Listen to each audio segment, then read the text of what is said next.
Hey survivors, I know it has been a minute since I have done a video. Was out of town for the holidays, and then you guys, I felt terrible last week into this week, but I am on the downhill slide, hopefully. I was tested for COVID. It was negative. I don't know what it was, but I felt like I'd been hit by a truck. So better now, here today to talk to you about a couple of things. Three things, actually. The first is I want to tell you that this channel is going to be about not only surviving, but thriving. There are three things we can do in this world, right? We can go downhill, just barely exist. We can survive, which is hanging on, being about right here, or we can thrive. So I want to help you get from the surviving to the thriving, however that looks for you. That doesn't necessarily mean leaving a narcissist, but there are ways to get stronger and stronger no matter where you are in your relationship with any kind of toxic person, really. So the second thing is I want to talk about making excuses for narcissists. So here's what went down in the support group. There was one woman who said, I'm really hurting, I need some support. And everyone is always so supportive in there. And she says, I've been isolated for years, so I have no friends or family coming around. It's the holidays. Triple whammy, right? Been isolated, it's the holidays. And now the narcissist is giving me the silent treatment. And we know, that the silent treatment is a tool of manipulation for narcissists. It's an important one that they use. It's important in their toolbox. Why is that, Laura? Because the narcissist, if he or she gives a target the silent treatment, the target feels like I'm not important enough to even be addressed verbally, or I don't matter. What does that do? It puts the narcissist in an even greater position of power so they can control their target. Well, in the discussion about what she can do, one person suggested that this survivor, on her way to thriving, by the way, suggested that she give him the silent treatment herself and give him some room, some space, because he's a man and he needs to process things. You guys, that hit a nerve for me, and here's why.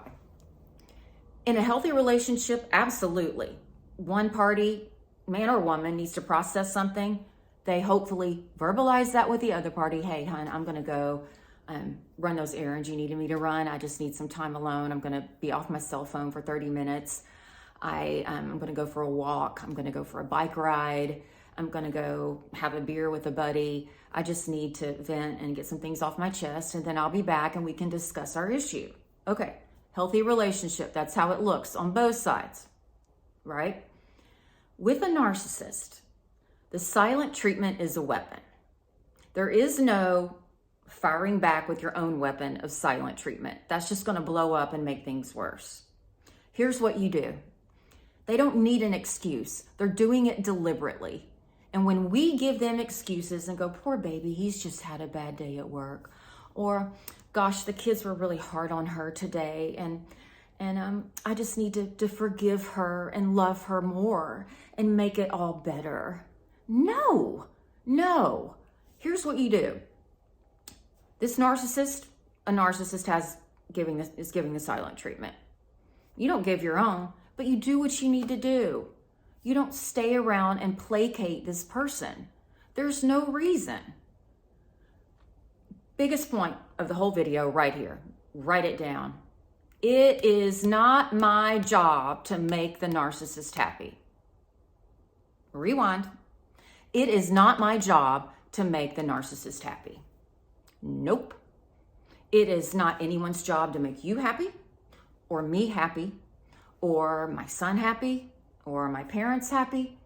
I know it feels like it because we've had that pressure for so many years, but it is not our job. If they're going to stew in something or use the silent treatment as a weapon, so be it.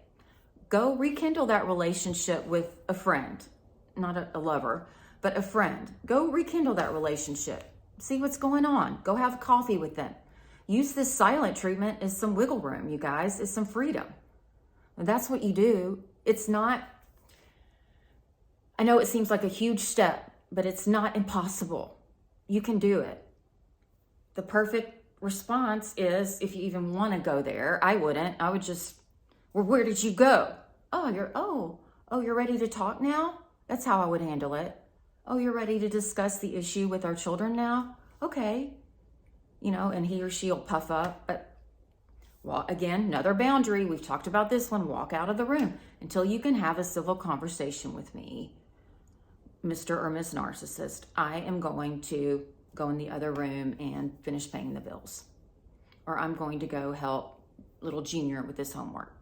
Okay? No more excuses for the narcissist. He had a bad childhood. There are lots of people that had horrible childhoods. I know a woman who went through sexual abuse from a father. This is true. I was in a healing class with her. A father, a stepfather, a stepbrother, and then a boyfriend. 4 times before the age of 22. Is she a narcissist? Nope. She's hurting, but guess what? She doesn't work to hurt other people. She's working to get better. She's developing her own business. So we can't make excuses for those people anymore. These narcissists, we just can't. You just can't. All right. So let me go on to the second point. So the second point was, a mom wrote in and said, I am so frustrated. Her ex-husband is a narcissist, and he's always complaining about what this child wears. And every time that child goes to his house, this parent dresses the child differently and then sends this child back. And I said, you know what? Everyone's going back and forth. What do you do? Do you send clothes? Do you not send clothes? How much money? I think you just go no contact and get on a Family Wizard app and let him bring up these insane ideas about clothing. It's a little boy and he just wants to run and play and be a kid.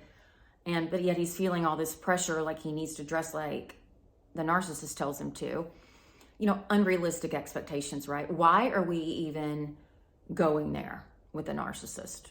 Don't go there. Don't engage on a text message with them. Don't. The more that you, rightly so in this case, give the silent treatment. It's not about his health. It's not about schoolwork.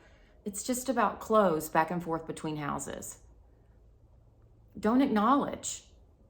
That's what I would do. And secondly, bottom line, let's remember, what is the important thing here? Seriously, when we're raising kids with a narcissist, we say parallel parenting, no, it's more like perpendicular parenting, and then it all blows up if you're working with a narcissist. Trust me.